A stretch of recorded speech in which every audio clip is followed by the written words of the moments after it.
A very good morning to one and all. Boys don't cry. Girls don't get dirty like this. You're a boy. Don't play with the doll. Toughen up are some of the very common expressions which we all have experienced and are still experiencing. In India, it's not charity that begins at home, but it's surely patriarchy that begins at home. Patriarchy and sexism are both seen in society as well as in schools. Awareness among us, especially teachers and parents, on gender disparity is the need of the hour. Hence, we at St. Aloysius Institute of Education felt the need to organize a webinar on this topic, understanding and challenging patriarchy and sexism in the classroom. And today, we have with us a noted social activist and feminist, Ms. Kamla Bhasin, as the speaker of this webinar. She will be speaking us on the sexist traditional narratives existing in our classrooms and the attitudes that perpetuate patriarchy. A good start is nothing but a warm welcome. I request Dr. Mrs. Farika Vegas, Principal, to welcome the audience. Of papers like gender studies, human rights, and inclusive education. Yet we see there is a trend. If it is an optional paper, there are no takers for papers on gender studies or inclusive education. Hence, we see that even if the policies want to implement an equity in education for both men and women, there is a gap, a big gap in women's literacy in reaching towards that equity. Hence, as a teacher education institution, I felt there was a need for us to understand this patriarchal attitude, which is, which the institutions perpetuate from the kindergarten to the postgraduate courses. Sometimes it is an unconscious perpetuation of this attitude.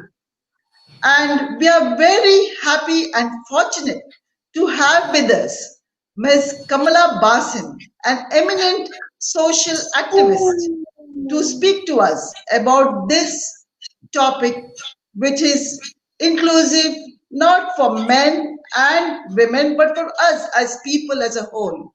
So we are really looking forward to an intellectual feast wherein we can have an awareness of our own attitudes and beliefs which will influence our students.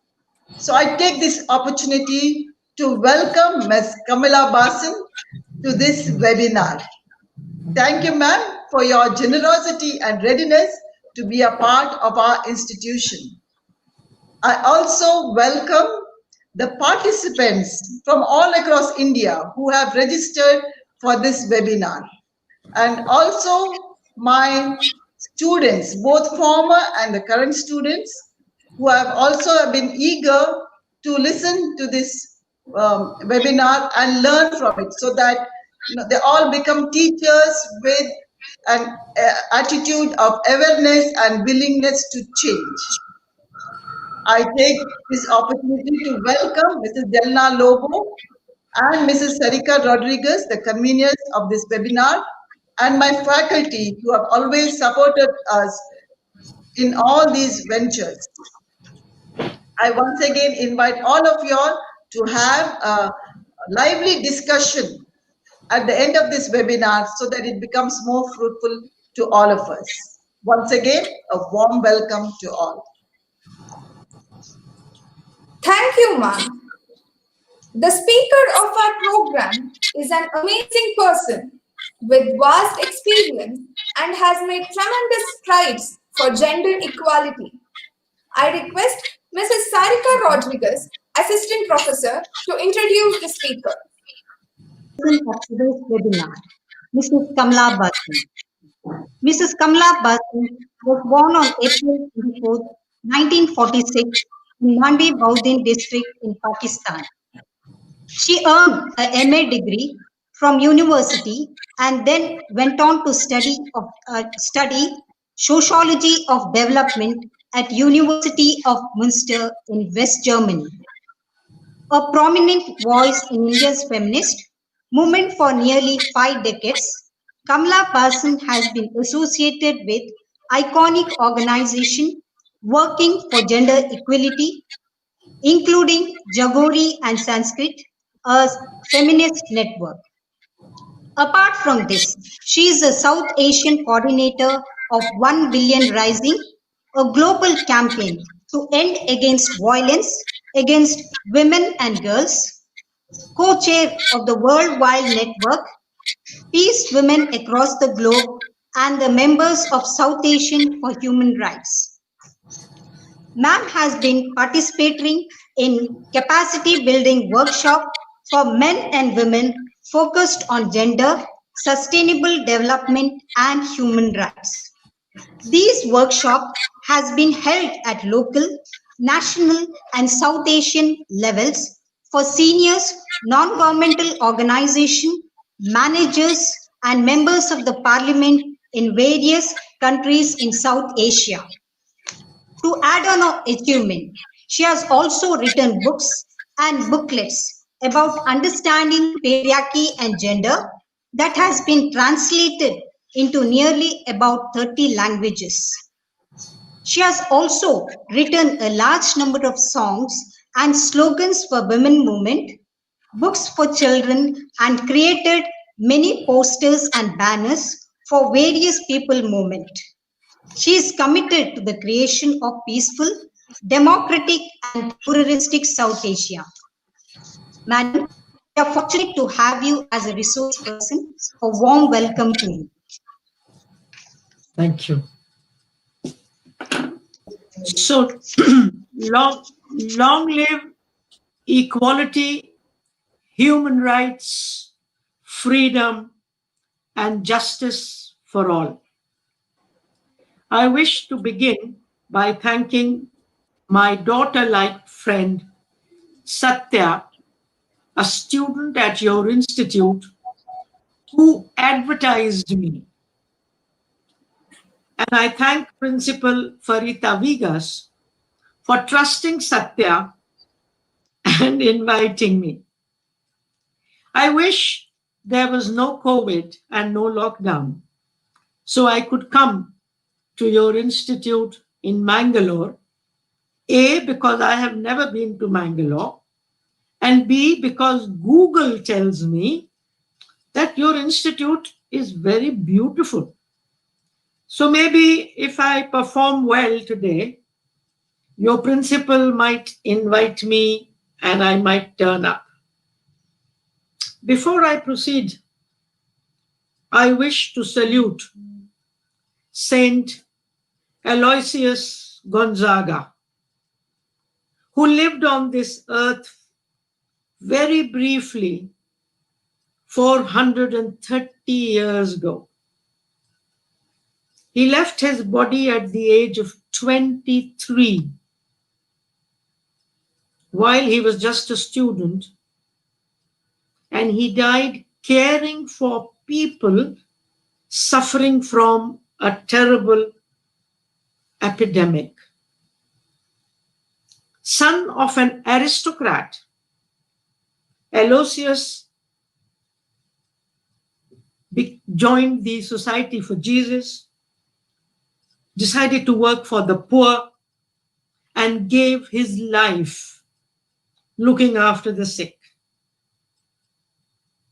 But people like him may leave their bodies at 23, but they live in our hearts for centuries because of their love for humanity. If Saint Aloysius was just a rich man and he spent his whole life becoming richer, he will not be remembered in so many countries and so many institutions will not be named after him. His life told me when I Googled him yesterday that it doesn't matter how long we live. What matters is how we live, and what matters is whether we care for other people.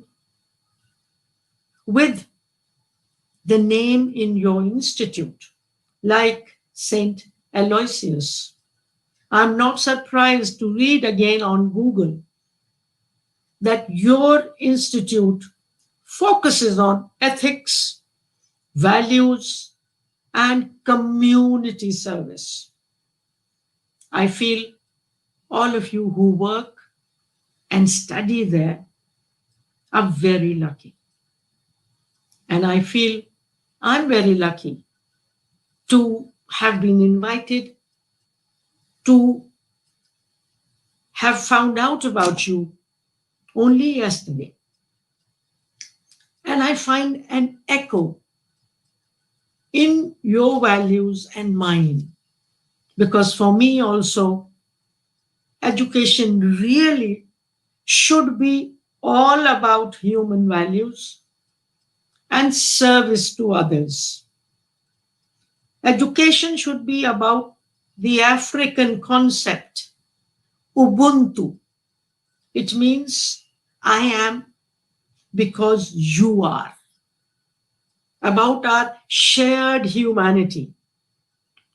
We human beings and all sentient beings are interconnected, interdependent.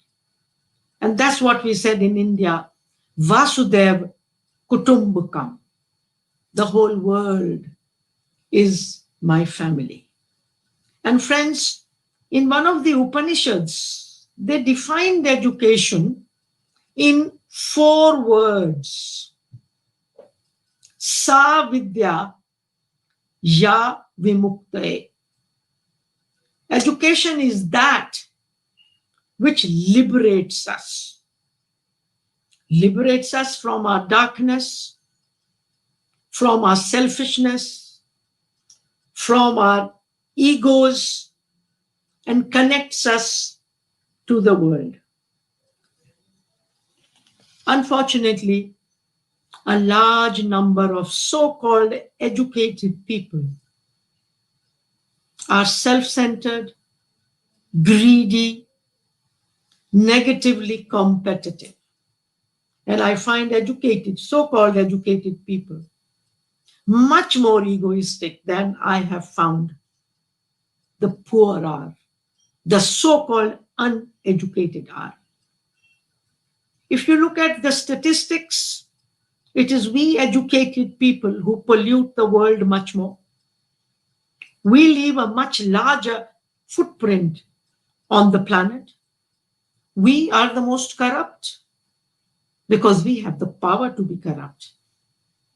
We, after getting educated, make companies producing junk food, junk drinks, weapons, bombs, everything to kill, everything to destroy. I can go on giving examples. Therefore, I am particularly happy to be addressing your institute, which is trying to create educators with human values of equality, justice, freedom, and dignity for all. Now, to our topic today, understanding and challenging patriarchy and sexism in the classroom or in education. As the principal said, maybe people do it unconsciously. I think many people do it unconsciously because they have not reflected on their own patriarchal biases. And that's why I'm happy to explain, I'm happy to help people to understand.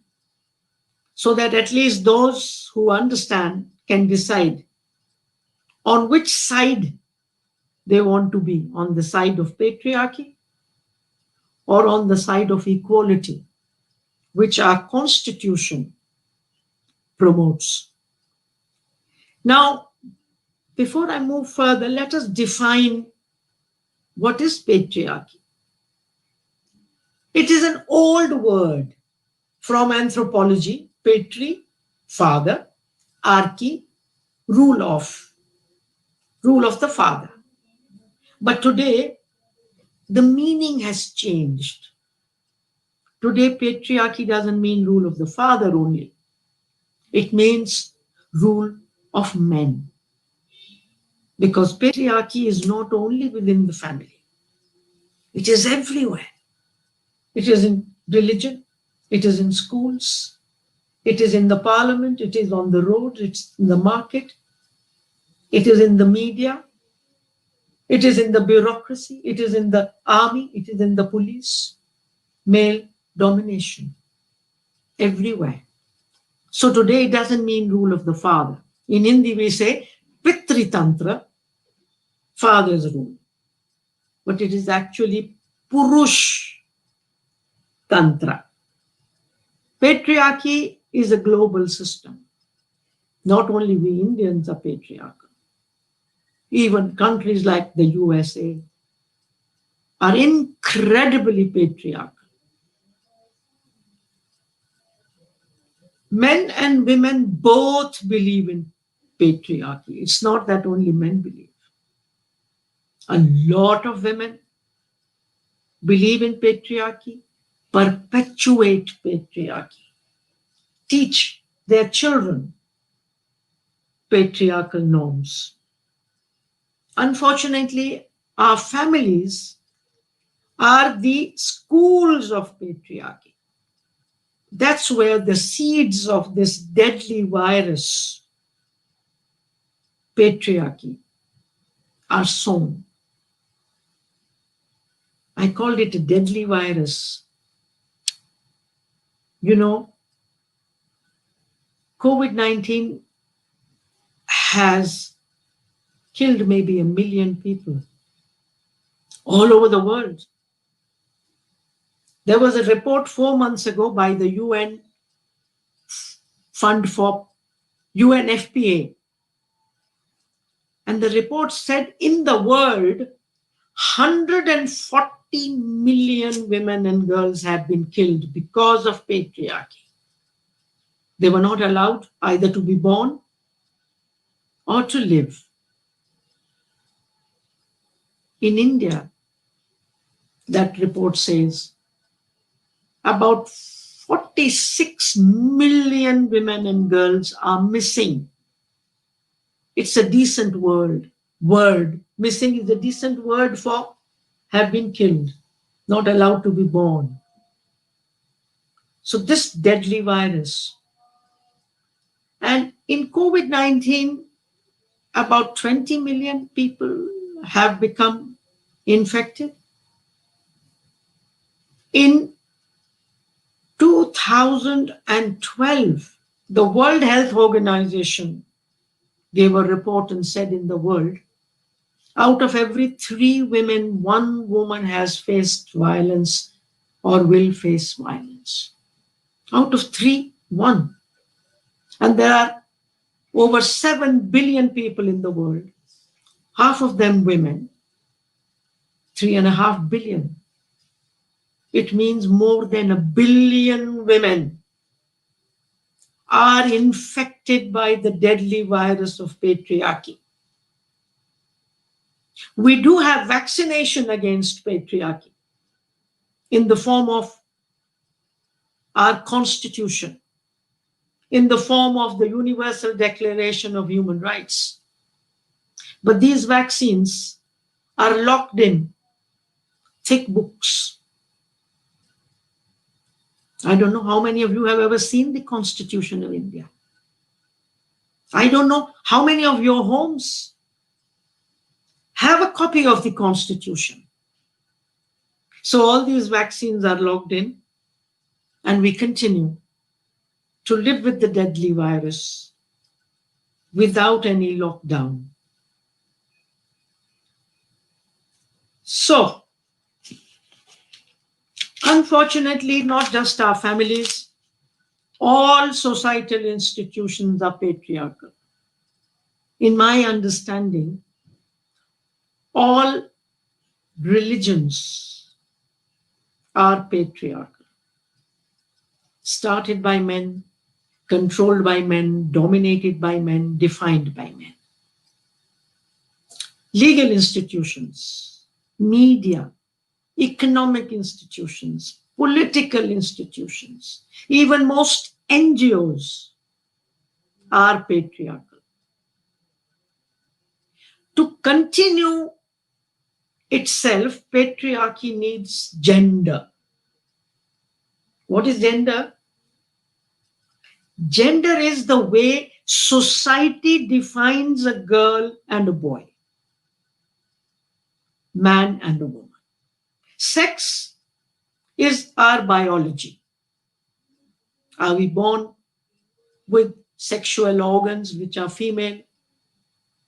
Biology makes a difference between male and female, not just men and women, all males and females in all species. And the difference is only for one purpose: procreation, reproduction. That today we call sex. My sex is female. As soon as my family sees, oh, she's born with a vagina, they decide how happy or unhappy they will be to see my vagina. And in North India, the sight of a vagina makes them howl and cry. And they start defining me. So this dupatta is because I'm a woman. So this is gender. I don't have ears pierced, but those of you who have ears pierced, those of you who are painting yourselves, that's all gender. And men, if you are trying to be muscular with your mustaches, that is gender. Gender is not anything we are born with. Gender is something which, like this dupatta, is imposed on us. Girls, this is what you will do, this is what you will think, this is how you will stand, these are your rights, these are your duties.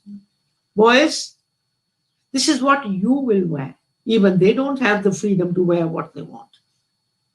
This is how you will think. These are your rights and these your duties. And listen, boy, you will not cry. No. Even if you are shit scared, you will not cry. You will not know your emotions. So you'll kill your heart. You will kill your feelings. This is gender. And most of us are gendered human beings. What does that mean? Gendered human beings. It means half human beings, not a complete human being. A complete human being is rational and emotional. A complete human being is strong and gentle, like Saint Aloysius, like Mother Teresa. Strong and gentle, rational and emotional. But gender doesn't allow that. You have to be either emotional or rational. You have to be either strong or weak. So gender divides us, makes us incomplete. Gender puts us into two sections as if we are enemies, and one gender controls the other gender. Gender is about power. It gives power to boys and men, and it takes away power from girls and women. I only have this much time to explain these two concepts to you. Now I move to education, gender, and patriarchy. You know, today everyone who talks about women's empowerment says, give them education. They will become empowered. Really? Education is really that magic wand? Give it to a man, he will become human. I haven't seen that. I've seen more uneducated people, more human, more sharing and more caring than people with big degrees. Let us look at the history of education. You know, for millions of years, human beings did not have schools. Our homes, our farms, our little workshops at home, our weaving things, our potter's wheel, those were the schools. Who were the teachers? Both women and men, old and young. Who were the students? Both girls and boys. So education was informal, it was family and community based, and everyone created knowledge, everyone participated. But when we human beings started controlling nature and developed private property and agriculture and workshops, then some people had to be educated, and that is when the formal religions came. And we are talking of 3,000, 4,000 years ago. The first formal schools, as far as I know, was started by religions. Hindu religion, Buddhism, Christianity, Islam, etc. And friends, all these first formal places of education did not welcome women, did not allow women entry into the Hindu ashrams, the Muslim madrasas, the Christian seminaries, the Buddhist sanghas. Exceptional. And I thought only religion had done this exclusion towards women. And since now we are becoming secular, we'll be okay. But then I Googled and I found that the Harvard University gave admission to the first woman 237 years after men were admitted. Cambridge and Oxford took longer, more conservative, 265 and 67 years. So look at the gap between the education of men and women. What did this gap do? It created gaps between men and women in every area. Pushed us back, pushed the men forward. But were all men given education? No. Upper caste, so-called upper class, later on whites. So education actually has been a tool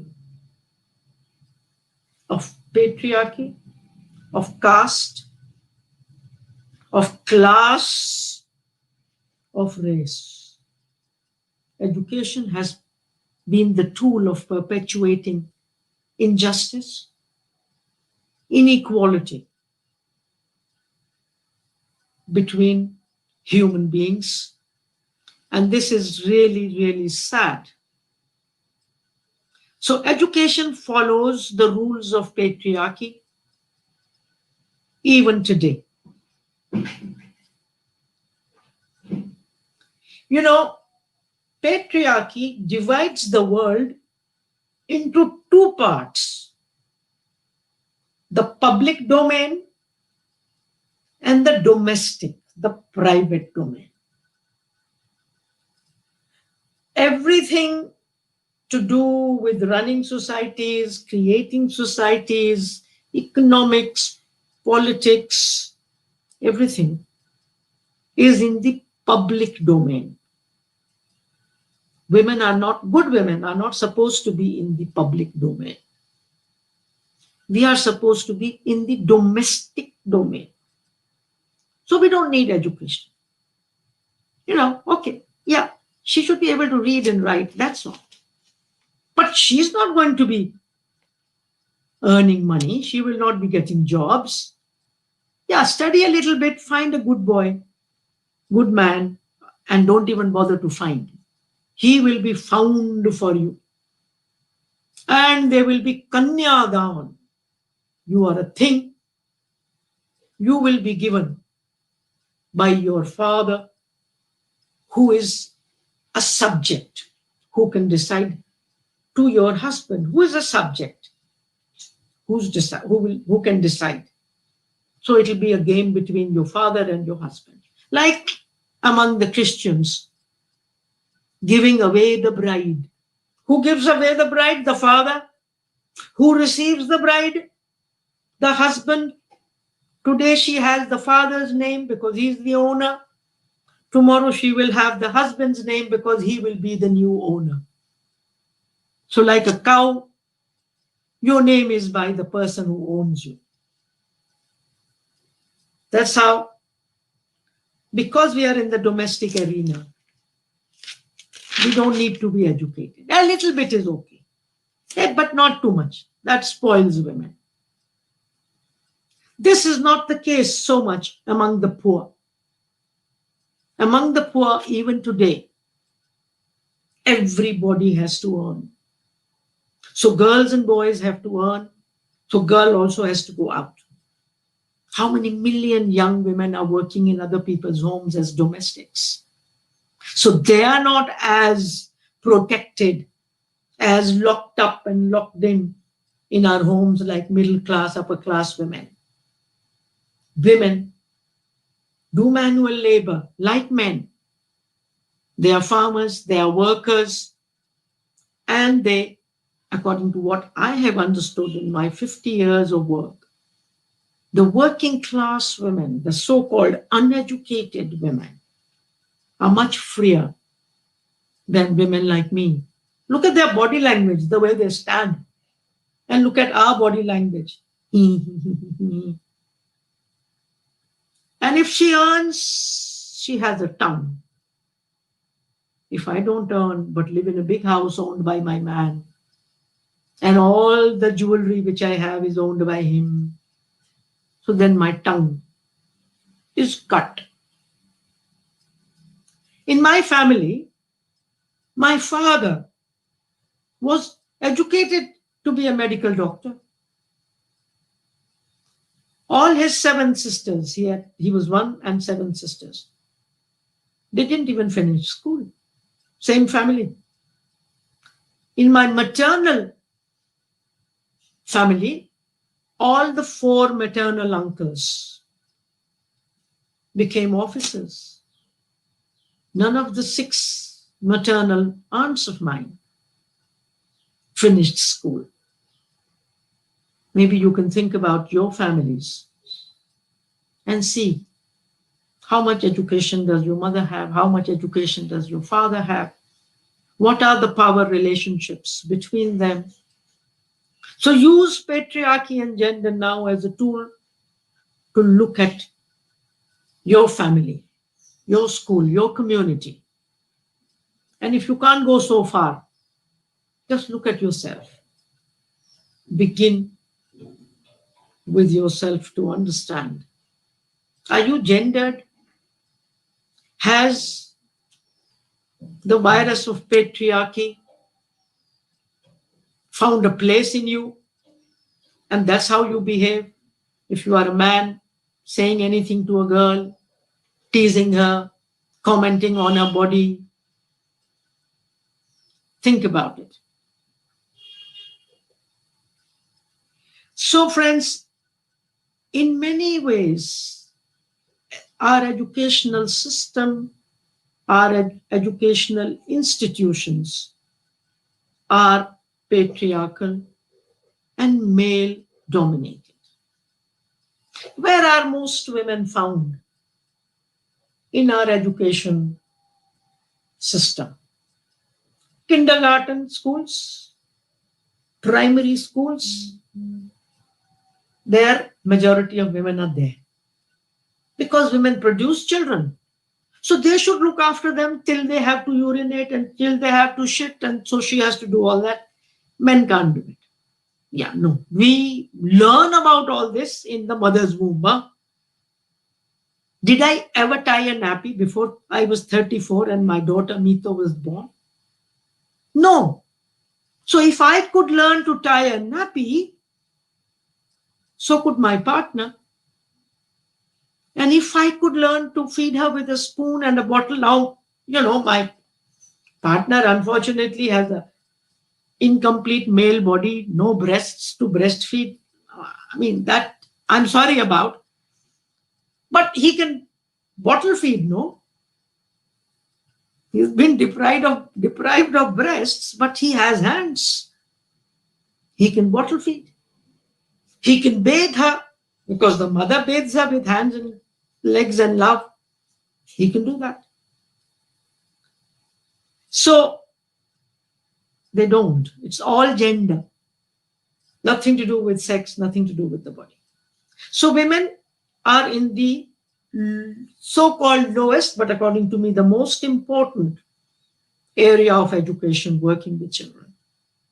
As the level of education rises, the number of women goes down.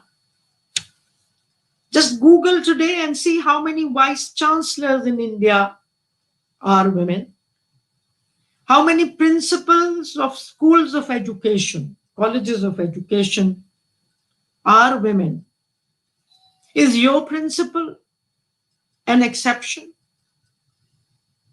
Also, go and see how many of your books are written by women authors. So, just see how patriarchal. Our schools and colleges are patriarchal spaces to which gendered human beings like you and me arrive. So, our teachers are role models of gender. Men arriving in a manly way, women arriving in their thali, in their sindoor, with their high heels. So if a girl thinks that that's not how she wants to be, but those are the role models. She has to obey. She has to follow. And she thinks this is right. If my teacher is dressing up like that without realizing that perhaps the teacher is very patriarchal, perhaps she hasn't had the courage to challenge. So our textbooks have been very patriarchal. In our schools, in North India particularly, I don't know much about South India. The only school I know in South India is Rishi Valley School, which was totally different.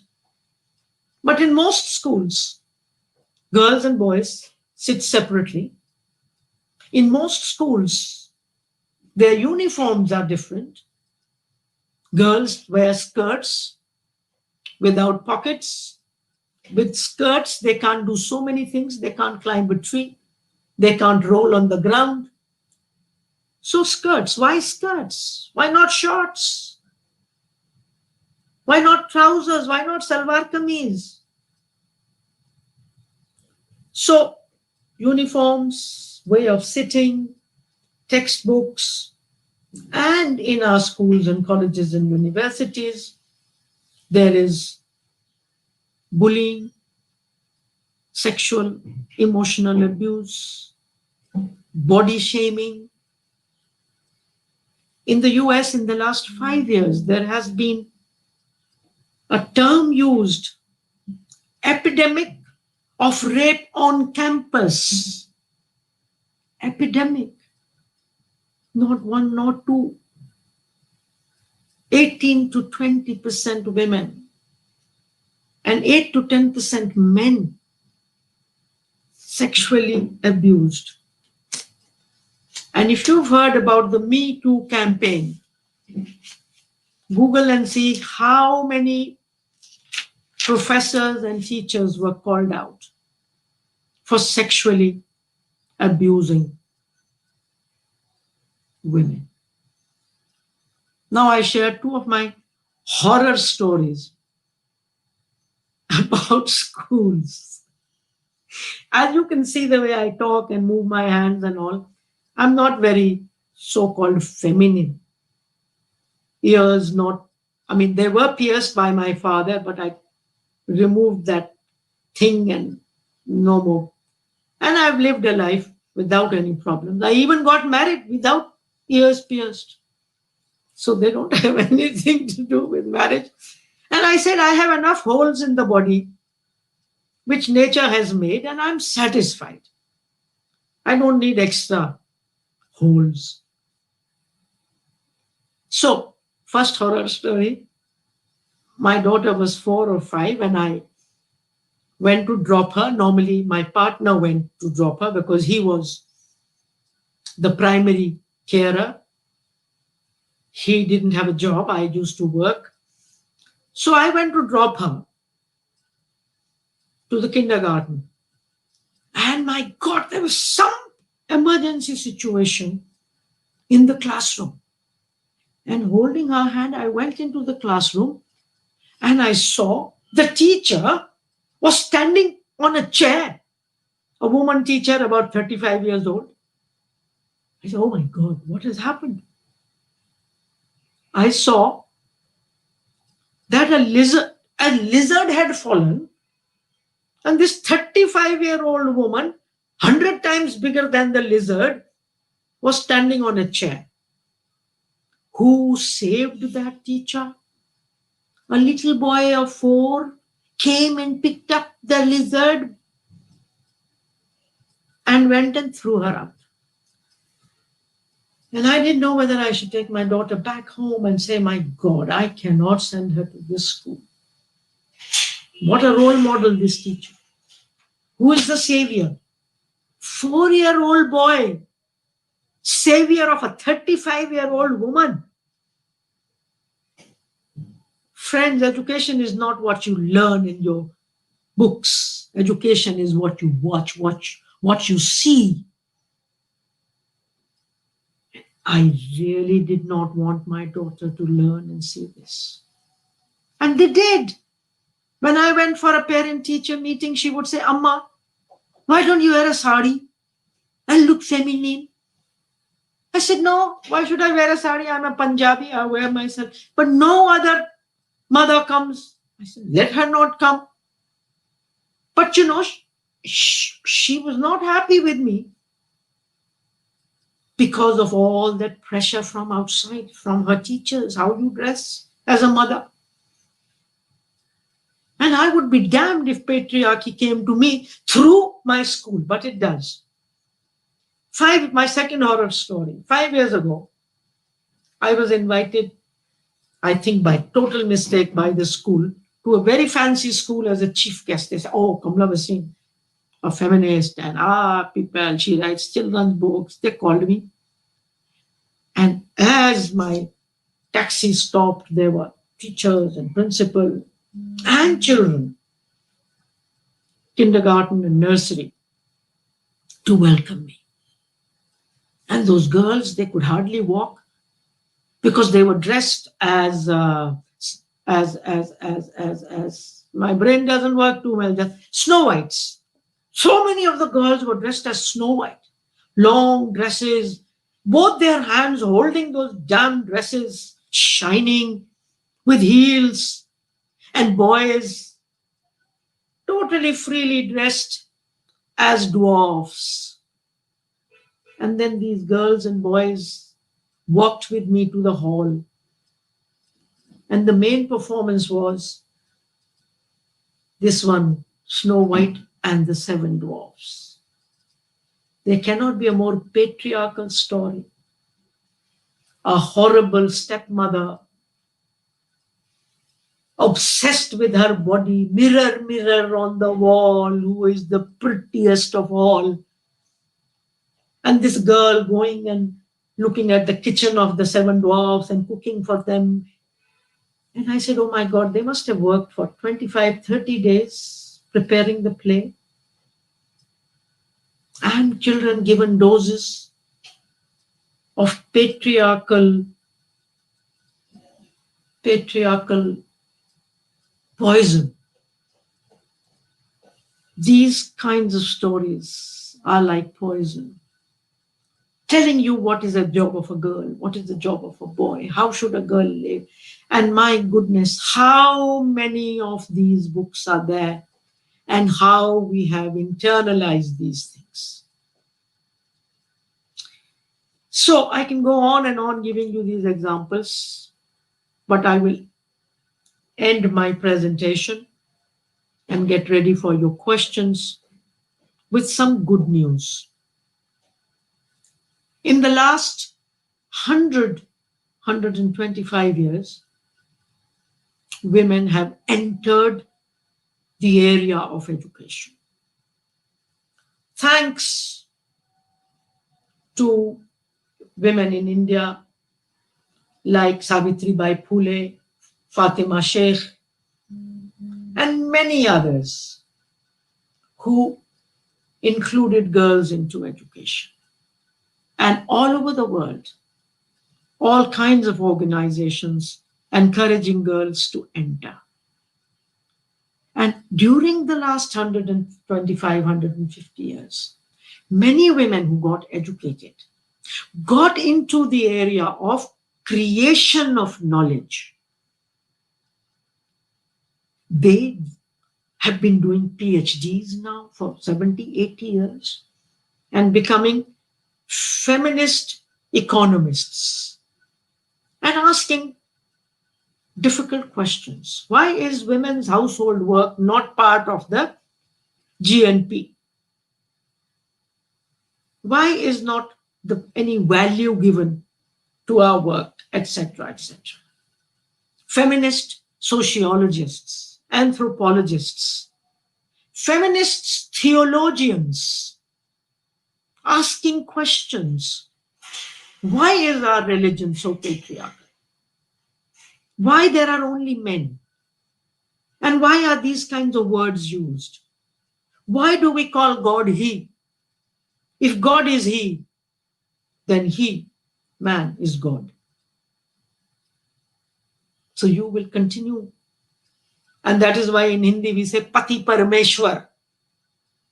In Bangla we say Swami, Lord and Master. And you say, yeah, this is what was said in that religious book, and this is what is said in that religious book. And Eve is born from the spare rib of the Adam. Thank God there was spare rib and Eve came. Otherwise, we were done with. And I think this has been the most revolutionary change, women coming into the creation of knowledge and asking questions. I remember it was in 1984 that in my house we started a group called Women's Portrayal in the Media, a committee on the portrayal of women in the media. And one of our subcommittees was on textbooks, 83, 84. We looked at all the textbooks and we said, oh my God, this is not good. And we wrote to NCERT. And another good news is that NCERT has been working seriously to improve our textbooks, to weed out patriarchy, but I don't know how long that will continue now. Women's studies and gender studies have progressed a lot. And more recently, we are now talking of men's studies. Because today, a lot of us all over the world are saying women have understood patriarchy Women have been challenging patriarchy. Men haven't done it. Men have been mesmerized by the power patriarchy gives them. They just love their power. So they haven't thought what patriarchy is doing to them. They only see the positive aspects of patriarchy. But how patriarchy damages men, how it dehumanizes men, how it turns them into violent husbands. Not all, but in India, we were told 40% men are violent towards their wives. In India, every few minutes, a woman is raped, and 100% rapists are men. 99% terrorists are men. 99% suicide bombers are men. Criminals, murderers. And friends, I believe no man is born violent. Violence in men is not biological. Our societies, our patriarchy makes them violent by saying you are a boy, you will not cry. By saying play with guns. Go and see, do small children in and around you still play with guns? Take those guns away. Give them something else, even utensils. Because today, if so many women are teaching in your college, their partners, see, I don't use the word husband, I try not to. Husband, again, is not a word denoting equality. Husband means controller, manager, domesticator. And today, our girls are not looking for husbands who will dominate and domesticate. We are not looking for swamis. We are looking for partners. If I'm earning, doing so-called his work, then he needs to be looking after children, old parents, sick people, so-called my work. So all of us need to change. Women have taken the lead. We kind of know how to do it a little bit. We are helping, we are ready to help men. We want to help men not to look after us, look after themselves, because they are the ones who are becoming violent. They are the ones who are committing more suicides. They are the ones who are suffering perhaps more from diabetes and high blood pressure because they're not allowed to cry. We cry, so we let it out. We can teach them a few things how to cry. And some of us can also teach them how to laugh. Okay, I stop here. I thank you. And I am ready to take your questions.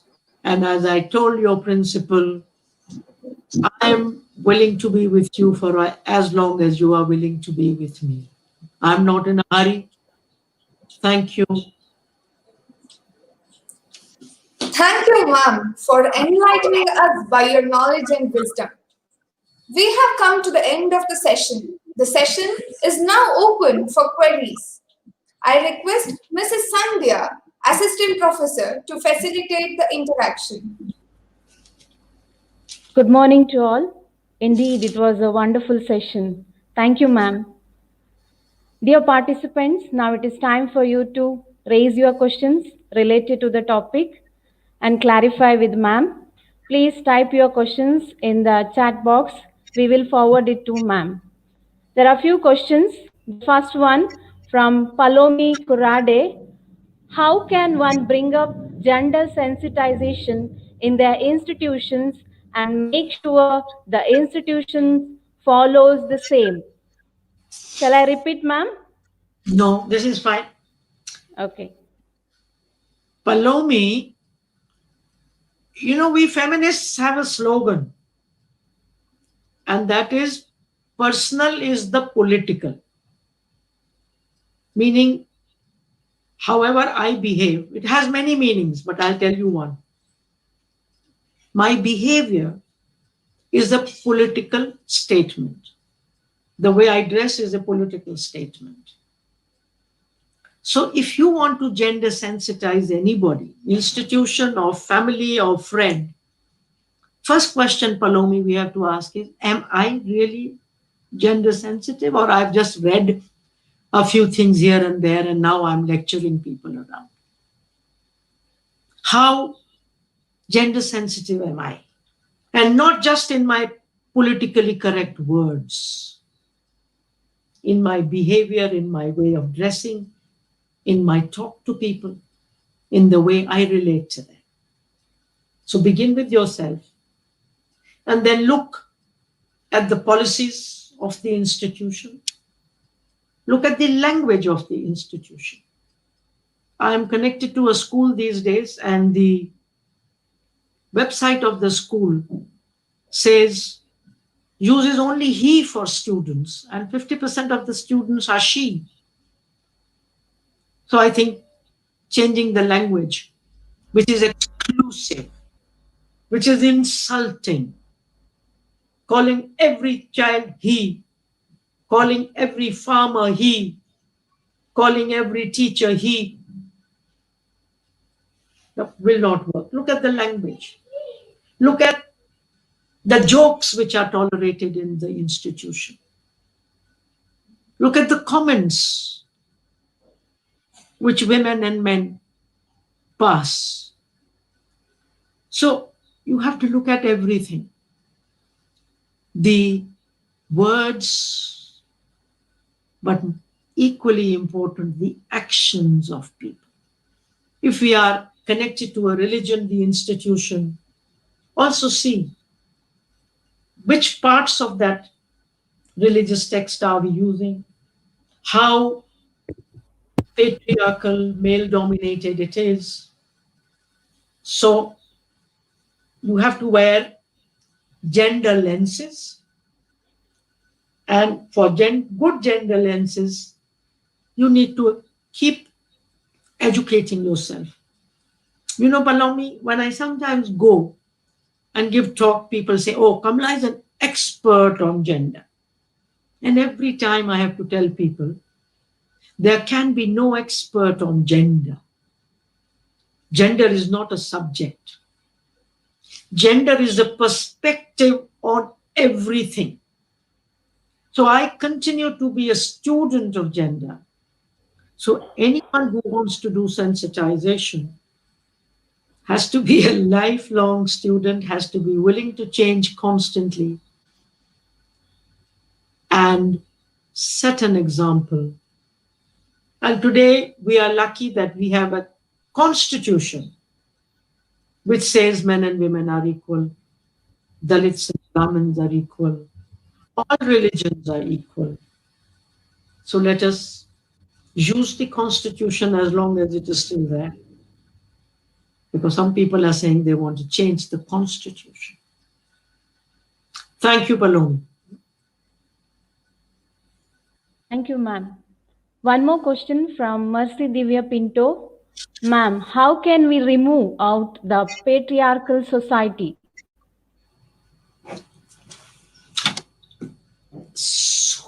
Mercy, who is society? You and me.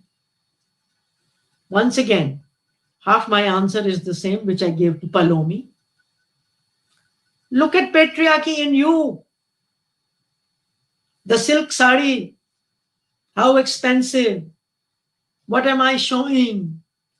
Am I wearing this silk sari to my college, where maybe half the people can't even have a cotton sari because of their class?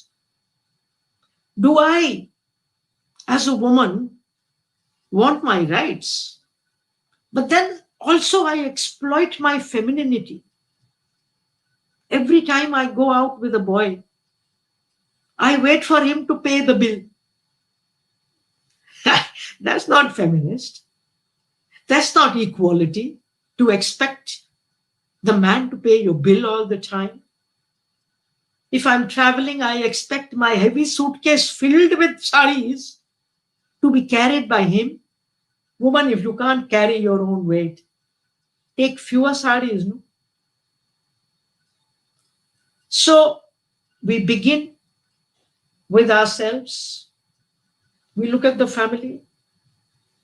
Has the mother been emotionally violated?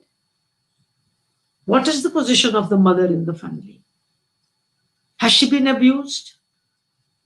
Are you still doing all the work for your brothers, giving them water, cooking their food, washing their clothes, and turning them into these monsters who will be terrible for their wives? You're just doing it to please everybody? No. Teach them human kindness. If serving others is good for women, serving others is good for man.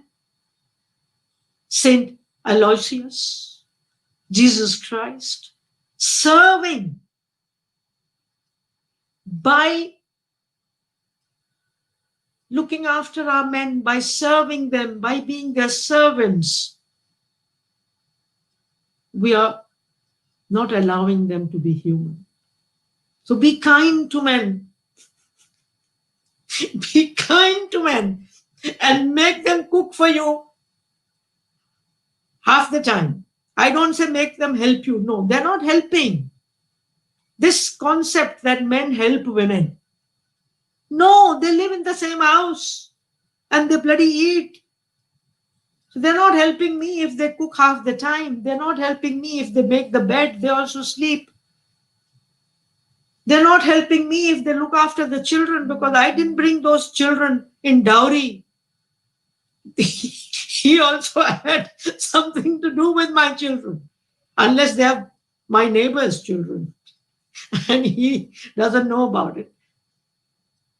So begin with ourselves, begin with the family, and sometimes to change the family is the most difficult. If nobody is listening, don't bother about the family. Make yourself strong with the help of a family outside. You know, there are two kinds of families: biological families, blood relations. And then there are ideological families. People who think like me. So I make a family with them. And if I need to cry, I go cry with them because at home nobody's going to listen to me. So create those alternative families. And when the time comes, these alternative families can support us, even vis-a-vis our families. So if such groups can be created in your institute, feminist groups, gender equality groups, we can move forward. And I think this is the way each one of us has done what we could. Thank you, Mercy Divya Pinto. Yes, ma'am. Good suggestion. Here is one more question by Martina Boya.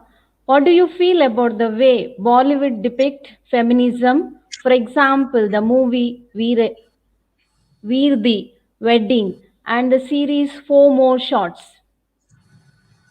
Now, first of all the first three questions have been by women. So I hope the men will also ask questions. Martina, because I am not a fan of Bollywood, I haven't seen Veer the Wedding. And why am I not a fan of Bollywood or even Hollywood? One of the reasons is gender. Because they have been promoting patriarchal thinking, patriarchal mindsets. They have been creating some terrible role models for women and men. 90% of the films are still promoting gender stereotypes. There are some, but very few, beautiful films in Hindi, like Door, like Dangal, and a few others, but majority of them. I mean, the way a boy and a girl fall in love, total violence. He's pushing her, he's pulling her, he's teasing her, he's coming from here, then he's coming on a motorcycle, she falls, he peeks, and then all the dance sequence where he picks her up. I mean, as soon as that man picks her up, I said, Mar gaya, khatam, finish, no possibility. And the kind of songs. There's this film called Dabang, my favorite hate film. The song in that, the woman is saying, मैं तंदूरी मुर्गी हूं, मुझे whisky से गटका ले. I am a roast chicken. Eat me up, chew me up, and then gulp me down with whiskey. What an image. And the next stanza is, Londia pataenge missed call se. Londia is a word in Hindi which means a girl and a sex worker, both. So every girl for this man who's singing is a sex worker. He will not become a friend with her. Usko patana. Patana mane make a fool of. Now, of course, these are insulting towards women, but not as insulting towards women as men. What kind of an image of a man? He eats up women and gulps them down with whiskey? Is that what he is? And he treats every woman like a sex worker? His mother also? His sister also? How many men have ever complained against such songs and said, do not depict us like this. We are not like this. Maybe 5% men are like that. Maybe 10% men are like that. 80%, 90% are not like that. Do not show them like this. I haven't heard a single man. I've been saying it for 10 years. But do I blame Bollywood, Martina, for this? Or do I blame we, the people of India? This was the first film which made 100 crore on the box office. So you talk to the producer, he says, well, I made 100 crores. This is what the people want. This is why, Martina, I don't focus on others all the time. Bollywood, college, government, police. No. Me. We, the people, who are killing 50 million women in my country, killing them in the womb. We, the men, who are raping, who are teasing. In Delhi, the figures are 80% women who use public transport have said they have experienced harassment. 80%. And it's possible that only 30% men are doing this to 80%. It's possible. I do not believe all men are like this because I know some very beautiful men. Like the man after whom your college is called. I know so many. So we need to challenge Bollywood. How? By rejecting, not giving them lectures, by rejecting those films, not going, talking against them, writing emails, writing on social media, what a horrible depiction. Not enough just to ask me a question. Speak up. It's not just my duty to speak up for you. We've done enough for you to bring this far that you can sit in a webinar and talk like this. Now see, what can you do? And goodness, you will have the power to change the new generation. I'm so happy So begin with yourself and begin with the children with whom you are. Change them. How do we change? We feminists know only one way of changing: dialogue, respectful dialogue.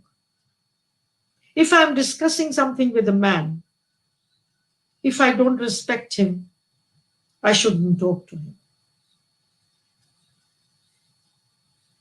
I should talk to him only if I'm willing to respect him, willing to listen to him, and then dialogue. We are not those people who take guns and say, hey, on the point of a gun, I'll make you think like this, which is happening in my country today. Thank you, Martina. Thank you, ma'am. One more question by Jerome D'Souza. Ma'am, what is your opinion on the nursery rhymes that are taught to kids? Jerome, my opinion is pretty bad. Actually, so many of these rhymes we have taken from our colonizers, the British. And my partner, Baljit, he was a school teacher.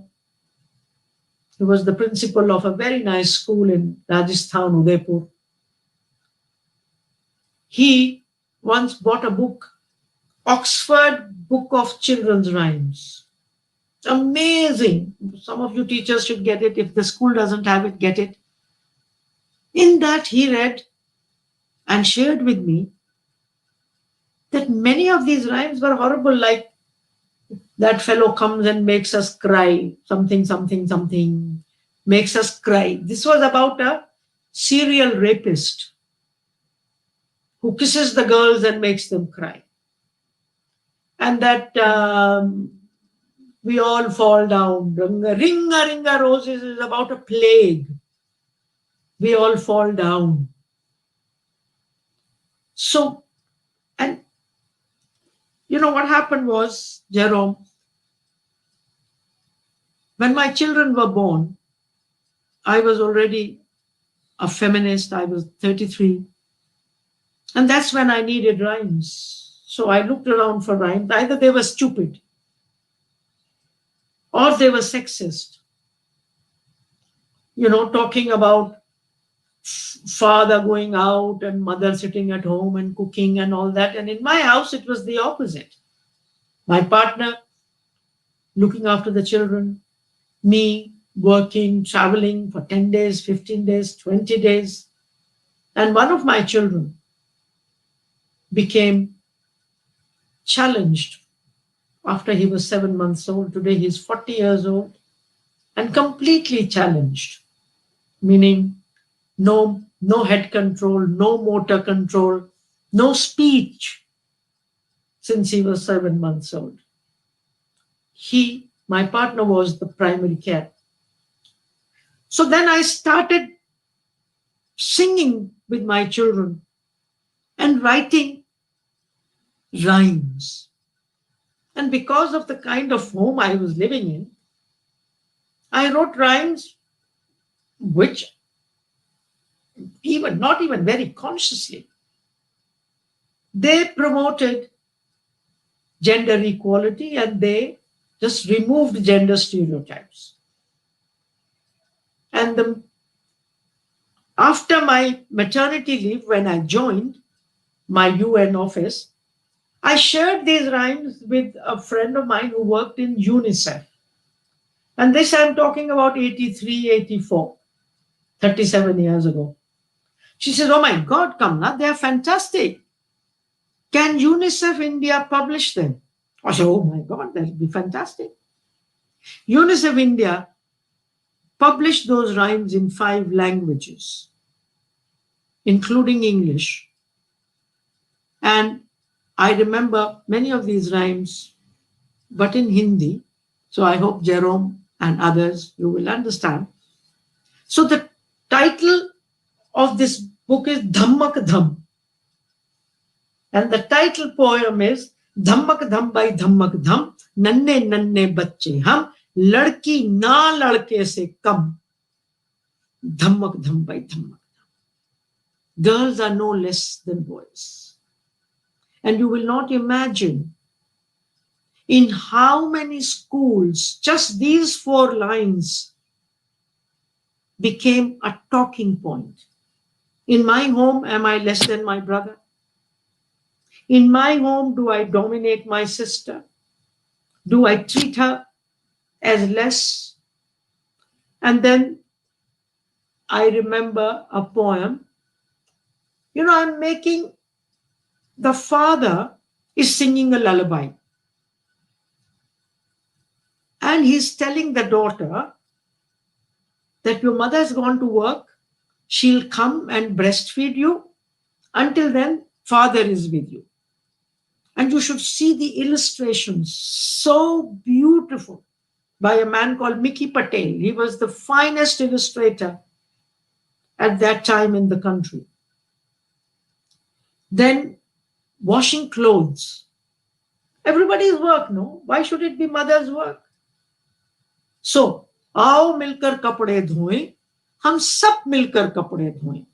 अम्मी तुम लगा दो साबुन, अब्बा उन्हें निचोड़ेंगे और पप्पू, दीदी और मैं मिलकर उन्हें सुखाने दौड़ेंगे. सूरज उन्हें सुखा देगा, खूब उन्हें चमका देगा. जब वो साफ हो जाएंगे, हम सब पहन मुस्काएंगे. What an impact can a poem like this make on families where household work is only women's work? As long as household work is only women's work, no possibility of gender equality, no possibility of getting rid of patriarchy. Another poem, Tata Thaiya Suno Mere Bhaiya. Lesson to the brother. ताता थैया सुनो मेरे भैया, काम काज सीखो, यूं ही मत चीखो. खाना पकाना सीखो खाना अगर तुम्हें है खाना, भरना सीखो पानी अगर तुम्हें है पीना, धोना सीखो कपड़े अगर तुम्हें है पहनना, अपना काम करे जो खुद, बस उसका ही जीना. ताता थैया सुनो मेरे भैया. And in this book, if the father is working at home, the mother is shown in different persona. She's the mother, she also washes clothes, but she also plays. One of my favorite poems from there is, and see, I wrote it like 40 years ago, all here. This hard disk has very few things, but the poems are there. And the poem is, Hamari Mummy Badi Khiladi. She's a great player. खेल कूद में नहीं अनाड़ी, बहुत खेल उन्हें आते हैं, हॉकी क्रिकेट उन्हें भाते हैं, सतोलिया हो या गिल्ली डंडा, ऊंचा रहता उनका झंडा, हमने खिलाड़ी बनना ठान लिया है, अम्मा को गुरु मान लिया. Now there are 25-30 poems like this, and for 30 years nobody bothered about these books. But finally the world is realizing the importance of gender equality with children. And in the last 5 years, about 6 or 7 TV channels have interviewed me, made videos on these. I've also recited them, and they are on YouTube. And friends, many of my poems for children, many of my talks are on a YouTube channel which is called Kamla Bhasin Official. So if you are interested, do have a look. Thank you. Jerome D'Souza. Yes, ma'am. Very, very meaningful rhymes. Here is one more question by Kimberly Montero. Ma'am, what is your opinion about the change of surname after marriage? Do you think it is compulsory or required?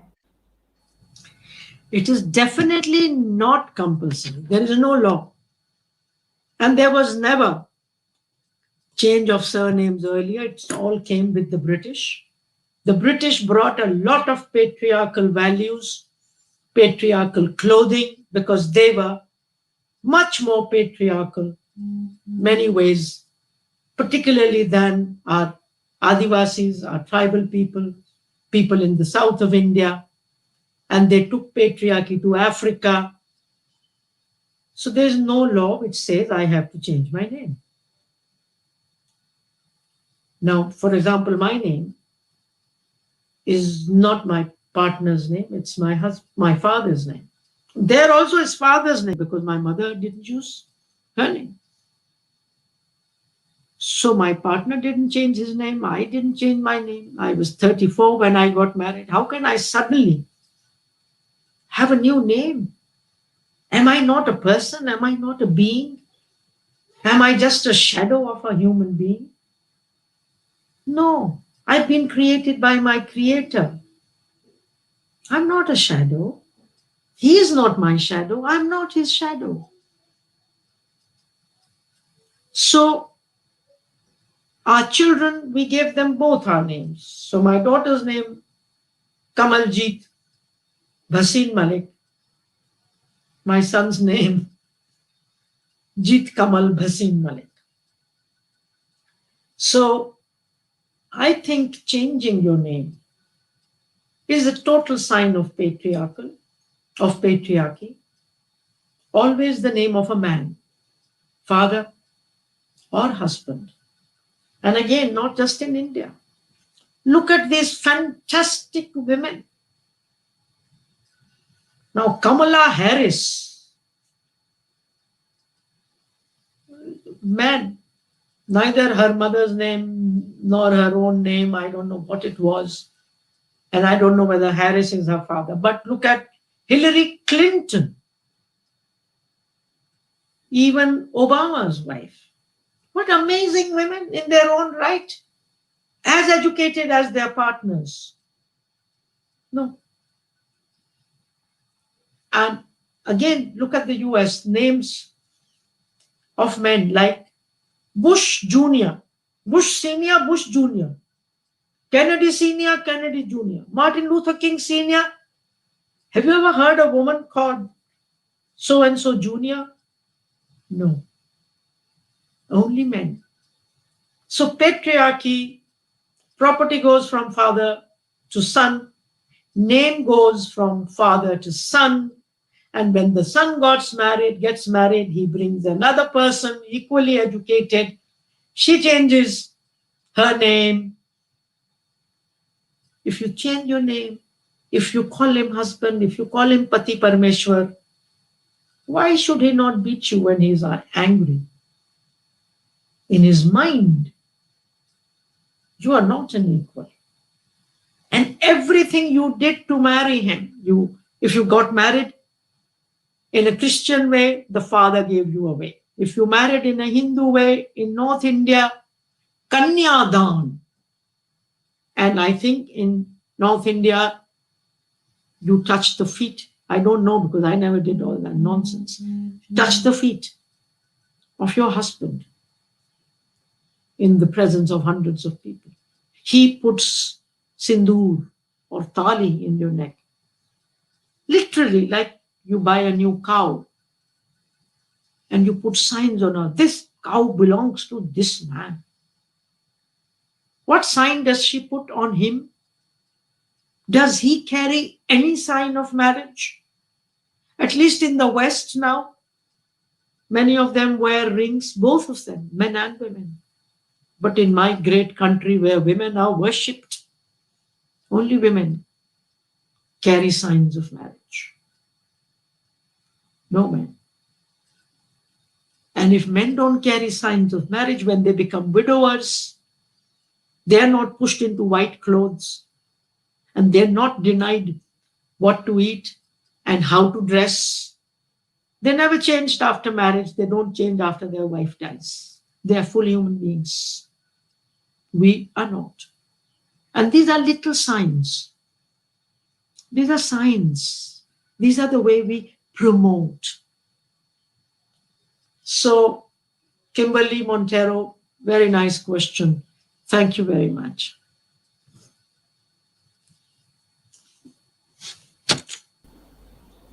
Thank you, ma'am.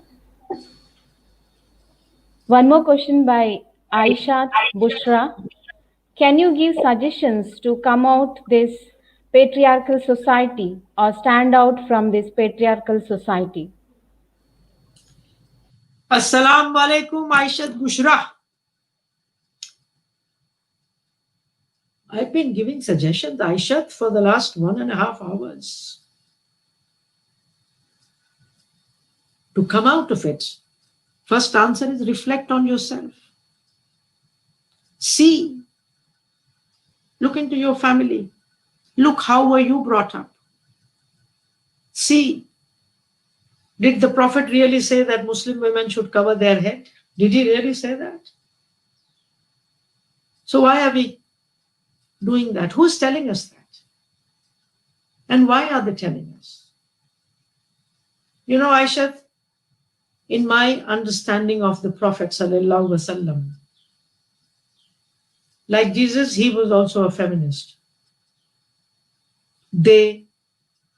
All the enlightened people, like the Buddha, like Guru Nanak, Jesus, and the Prophet, they were enlightened people. Enlightened people talk of equality. But the people who come after them are not enlightened people. They are thekedars. They are contractors of religion. They just carry. And then they fall in the trap of the cultures where they are. And they impose the cultural patriarchy, which in many ways the prophets had denied. The Prophet gave women right to education, right to property, right to marriage. 1400 years ago, women could write their own marriage contract. No other religion, marriage is a contract. Until recently, if an Indian Catholic woman wanted to get divorced, she had to write to the Vatican to seek permission. A Muslim woman can divorce. Now only in theory, because today we don't follow our prophets.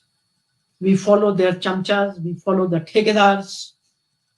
Jesus Christ spoke of poverty, which is what the Society of Jesus believes in. But look at the palaces. The churches are palaces in the memory of man who wanted to be a pauper. Palaces in the memory of Saint Aloysius, who left his castle in Italy and died looking after the poor. So we need to see what religions are we following? How are we following them? Don't we need to raise a voice? Similarly, at home, you see, you may not say anything to children about patriarchy. But if the relationship between you and your partner is unequal, the way he talks to you, the way he can shout at you, the children see it. The boys follow and the girls follow. So this is the only way. Again, for me, dressing up in gendered ways is very important. You know, these days, Aisha, there are women who say choice feminism. It's my choice what I wear. Now, I somehow don't agree with that. I say every choice has a politics. What is the politics of your choice? Wearing high heels like these. Why would any human being, unless he or she is in a circus, wear these pencil heels? Lost a day. For what? For height? No. Pencil heels are not for heights. Read the history of pencil heels. They are for your bums to go left and right, left and right. For enhancing your sexual appeal. Why are you trying to have more sexual appeal? I mean, are you only a sexual being? Don't you have need to run faster, to go move faster? Is all this cosmetization of your faces? Is your beauty in your skin? Is your beauty in your sari, in the fancy t-shirt the man is wearing, or is your beauty in your character? In the way you act, in the way you help? So Aishat, Bushra, we need to begin with ourselves, looking at ourselves, watching ourselves, and then gently asking questions, gently having discussions, slowly changing ourselves and others around us. And once again, I'm happy you will be teachers and you can reach out to many, many more people. Shukriya. Thank you, Aishat. Thank you, ma'am. One more question by Sarah Moniz. Where do we start in this journey? What can we as students do to change this system? Hi, Sarah. Sarah, once again, because you people are writing your questions without knowing what others have already asked and what I have already answered. So, to a great extent, Sarah, I've answered this question. And today I feel really it is students like you who need to change. Because we, your elders, have not lived very responsibly. We are leaving a terrible world for you, particularly a terrible planet for you, exploited by us, ruined by us.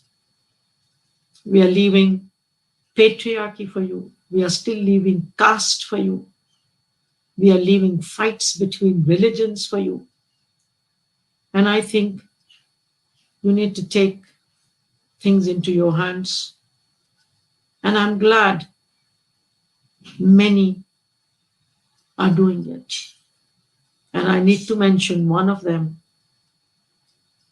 Greta Thunberg, 14-year-old Swedish girl with some mental disability, today known to the whole world, has been nominated for the Nobel Peace Prize. And my God, if I had a vote, I would vote for Greta Thunberg. One child, what an impact she has made. Take another name. These are my sheroes. If a man does something good, he's a hero. And when a woman does it, she's a shero. My second shero is Malala Yousafzai. Now look at her fearlessness, her energy. Shot by the Taliban. Years in a hospital in England. Just passed out of Oxford now. And the youngest Nobel Peace Prize person. So you, young people, have to change. Now begin with climate change. And say we human beings are not the master of the universe. We are nothing. We are like bloody mosquitoes. Anytime nature can do to us what she has done to us now, what she does to us through these floods, like flies we fly around. For 8 months now we are in lockdown. What is it? A tiny little virus we can't even see. So America should forget about producing these bombs and forget about taking passengers to the other planets. Create hospitals, men. The richest country in the world. Highest incidence of COVID and death. Highest level of stupidity in the president. So students, and I think young people in the US this time have risen up in support of the blacks. But I am so disappointed that 47% have still voted for a man like Trump. See, doesn't matter, 250-year-old democracy. And anyone can vote for a man like Trump. Similarly, look at our own countries and see who do we vote for. What do we do? Wasn't Mangalore the city where right-wingers went and harassed women in a pub or something? Stand up. Stand up against things which are being done today to divide us. Take things in your hand. All of you can vote now. Much more than going once in 5 years to vote. Vote for justice, human rights every day. In your college, at home, in the bus. Thank you, Sarah Moniz. Thank you, ma'am. Your thoughts are really inspiring. Here is the last question by Celia. How do we handle threats when we try to raise voice against patriarchy in the family?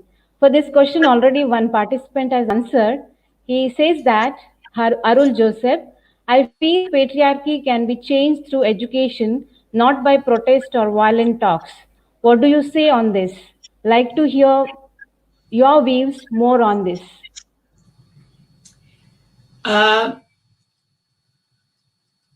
Celia, as I said, we need to raise our voice, we need to ask questions, but it depends how we do it. But the person who answered her, I have to tell him that sometimes we need to protest, and we have protested. We have protested along with men against rapes. We have protested every time. So protests are necessary also. At home, also protest is necessary. But how? Not violent, but yes, stand up. Discussion, talk. And sometimes your family will not understand, even if you are gentle. You are not violent. These days, we go and protest. We are not violent. Violence comes from the other side. Today, every woman and man not just has the right, but the duty to challenge patriarchy and caste and class and race. Why a duty? Because your constitution says equality. If you follow your constitution, to be a feminist, in my opinion, is a constitutional duty. To support Dalits is a constitutional duty. To support blacks, not hating whites, just saying whites make space. Not hating men, just saying make space. Make space, give dignity, give rights. Don't take away the share of your sister of your parental property. Make space. Be kind. So what we are asking for today is that men and women together need to fight patriarchy, because patriarchy is harming women, men, transgender people, LGBTIQ people. It's harming everybody. If patriarchy is harming everybody, then why are only women feminists? Why are you not feminists? Why are you not holding our hand and saying, yes, we are against rape, we are against sexual abuse, we are against dowry, and we are against this, and we are against that, and we are together in this? Why are men together with us? Because men and women are not separate. Men for us are not like the British. We can say, British quit India. We cannot and we do not want to tell men, get out of our lives. No. There is no man in the world born without a woman. No woman in the world born without a man. And if the world has to continue, we need to cooperate. We are made different. And maybe men are physically stronger. But physically strong people, do you abuse the weaker people or do you protect the weaker people? Why are we made different? So that we can procreate. And if we procreate now, we look after the children together. We look after this world together. So, as I said, Celia, earlier, sometimes family is the last place you can change. Then what can you do? Prepare yourself. Become a teacher. Stand on your own legs. And when the time comes, get out. You have only one life. And you are not allowed to waste that life in a bad marriage. No. You have to answer your creator, Mother Nature, your creator. I don't believe in any religion. So Mother Nature, the universe, is my creator. So see, judge, and as I said before, we feminists, we only talk. And we talk respectfully. But yes, sometimes we are angry. We have 3,000 years of anger in us. And I think men, when they lecture us and tell us, don't be angry, don't protest. My God, look at yourselves. When something goes wrong, the way you are angry. Give us the right boyfriends, brothers and fathers to be angry. We are human beings, and human beings can be angry. If men can be angry, women can be angry, but anger is neither good for men nor for women. Anger basically hurts us. Hate basically hurts us. And I believe in the final analysis, controlling others, your sister, your wife, your mother, ultimately hurts you. And again, thinking of Saint Aloysius, who gave up his life for looking after the others.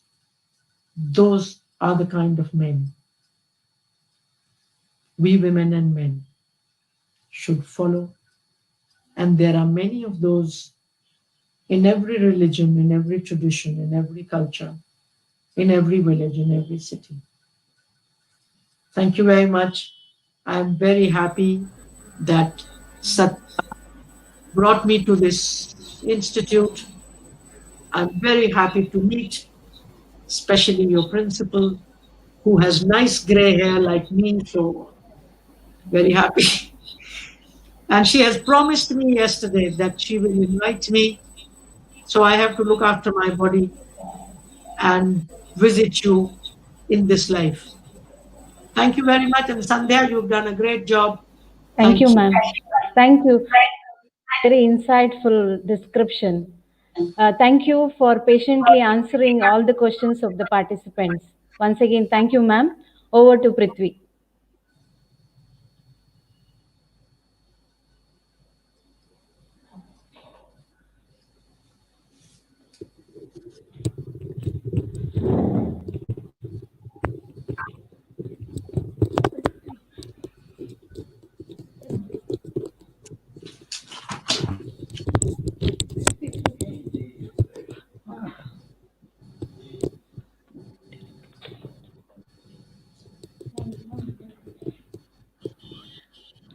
Hello, Kamala ji. I would Hello. like to I would like to express my gratitude and appreciation for all that you have done today. It has been a wonderful learning experience, and believe it or not, I just realized how many of these things, even though I'm so much aware of these things, these issues, how many of it we perpetuate unconsciously, especially through the language. I think it's a tremendous language has a tremendous effect, and sometimes we forget what is the, like you said, the pronoun that we use. Okay, so hopefully this session has inspired many of the participants. They have expressed in the comment section, they have expressed their appreciation and thanking you for sharing your knowledge with them. And I'm sure this will be one step forward for all of us. We are all on this journey, and every day, like I was telling one of my friends, every day is a uphill task. First, the uphill task begins with ourselves. So I'm looking forward to myself being more aware of the patriarchal issues, the sexism that we display. So once again, thank you very much. And I would like to tell you that you are most welcome to come to Mangalore. And we at St. Aloysius B.Ed College would love to host you. And I'm awaiting the day when we would be COVID free so that you can travel and be safe. And looking forward to your visit here. And Farita ji, I want to tell you that I really enjoyed reading about you, reading about your institute, reading about Saint Aloysius, whom I did not know till yesterday. So even before my coming, if you ever need and you feel I could do another session on men, Definitely. please contact me, and if I am free, I'll be happy to do it. I mean, this is what I want to do, reaching out to anyone Definitely. who's willing to listen to me. So feel free to let me know. Thank Thank you. you, thank you, thank you. Because I have seen your TED Talks on YouTube and they are awesome. So definitely, if you are coming to Mangalore, we would like to have sessions, maybe invite other colleges to host you so that, more and more people would be aware, because this is a movement. So Right. once again, thank you so much. Thankfulness is the beginning of gratitude. Good morning to all. It's my great privilege and honor to propose the oath of thanks. I remain grateful to Almighty God for His abundant blessings for the success of today's webinar. I, on behalf of St. Aloysius Institute of Education, extend a very hearty vote of thanks to the speaker, Ms. Kamla Bhasin, feminist and social activist, for sharing with us your findings and opinions, and for that motivating talk. We are all inspired by your great words. I express my sincere gratitude to all the participants for your active involvement and discussion. Thank you, Reverend Father Melvin Pinto S.J., Rector, St. Aloysius College Institutions, Reverend Father Praveen Martis S.J., Director, St. Aloysius Institute of Education, for your support and motivation. Thank you, Fathers. We have been fortunate to be assisted by our principal, Dr. Mrs. Farita Vegas. You have been a constant support to all of us. Heartfelt thanks to you, dear ma'am. I also extend my thanks to both the teaching and non-teaching faculty of our college for your cooperation and support in the organization of this webinar. Thanks to Mr. Lizel Aranna for technical assistance and Ms. Prithvi for comparing the event. Thank you, one and all.